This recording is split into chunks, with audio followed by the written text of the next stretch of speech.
Number 22, UCF, visiting number 17, Tulane. Tulane's won 5 straight off to their best start since '98. That was the Sean King-led team's highest-ranked Group 5 team in the nation. However, they need to get past number 22, UCF, who had beaten Tulane the previous 4 meetings. And John Rice Plumlee, boy, did he put on a show. QB draw, 67-yard touchdown. UCF takes a 10-0 lead. Plumlee, 13 carries, 159 rushing yards and a touchdown in the first half. That's the most rushing yards by a quarterback and a half this season in all of FBS. Plumlee, he could throw it too to Javon Baker on the slant 8-yard touchdown. 24-7. UCF scored on 4 of their first 5 possessions of this game. Early in the third, it's 24-14. Baking the handoff, Plumlee. And then he follows his blockers in, and it's 31-14. Tulane plus 800 on the live line after 3 quarters. But the tide would turn in favor of the Green Wave. Early fourth, Tulane now down 31-17. Ball in the UCF 2-play action. Michael Pratt rolling. Reggie Brown catching, touchdown. That makes it a 1-score game at 31-24. We got ourselves a game. UCF trying to put it away with a touchdown here. Ensuing drive, 4th and 1 on the UCF 34. Isaiah Bowser in the shotgun. Plumlee lined up outside. It's incomplete, but hold on a second. Here come the flags. Pass interference on Tulane, an automatic first down for UCF. Later in the drive, from the 1, Bowser is in. It's 38-24, 13 rushing touchdowns to the season for Bowser, leads the American Conference. But no quit in the Green Wave, under 2 minutes left. Pratt evades the sack, rolls right, throws to the end zone. Shane Wyatt, it's 38-31, and Tulane now needs to recover the onside kick. But they cannot do it. UCF falls on it. They go on to win it 38-31. UCF improves to 8-2. They overtake Tulane for first place in the AAC. And remember, the highest ranked Group of 5 champion gets an automatic bid to a New Year's 6 bowl game. So that is a massive win for the Knights of Central Florida.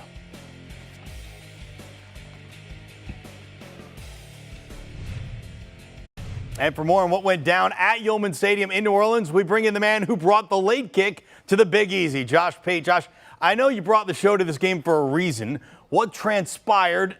How did it match up with your expectations going in?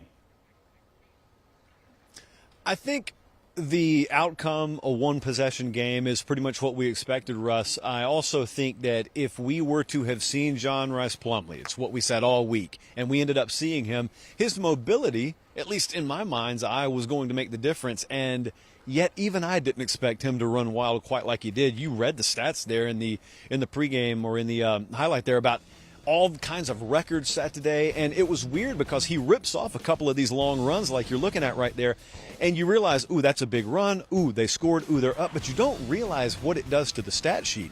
And I'm standing down here on the field in the fourth quarter, and all of a sudden you look up at the scoreboard when they're showing the stats, and they're sitting there 315, 320, 330 yards on the ground, and you say to yourself, well, if I would have known they were going to do that Friday, I would have laid a lot of money on this game.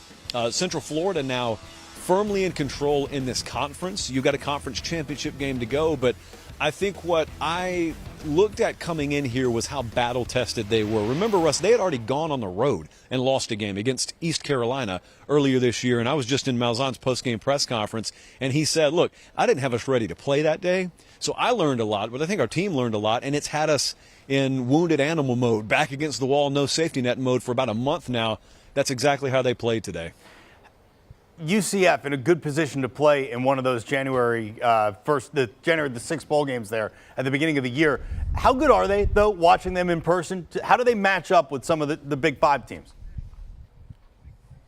They got a better roster, top to bottom, than Tulane, and they got a lot better roster than, quite frankly, some of the teams we do see in Power 5. And you're mentioning in the future they will be one of those teams in the very near future, actually. But as for now, what you see this year is not a one-year thing. What you see this year has been building, quite frankly, since the years leading up to that 2017 season when they went undefeated. Mm-hmm. And I was talking to some of their operations guys and some of their marketing guys on the field before the game, and they said, we've heard you talk about that season, and we love what you said, because you said, no, you didn't think Central Florida necessarily would have matched up with the other big boys, but you also say you would have done it just like we did. They brilliantly marketed that 2017 deal. They called themselves national champions, and whether you liked it, whether you believed it or not, everyone had a feeling on it. Everyone had an opinion. Well, when you and I noticed that, Russ, that's one thing.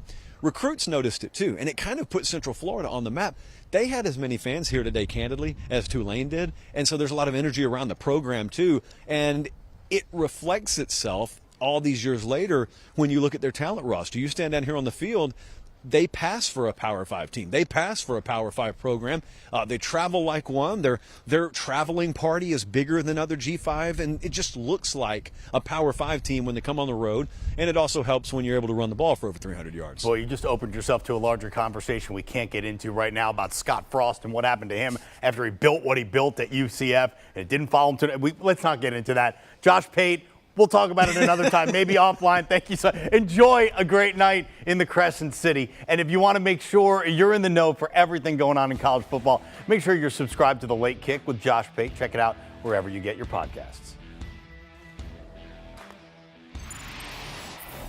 Do you want a sports network that delivers everything that matters about the game? The highlights, the picks, the instant analysis, no yelling, no fake debates, no politics. Hit the subscribe button and never miss a moment.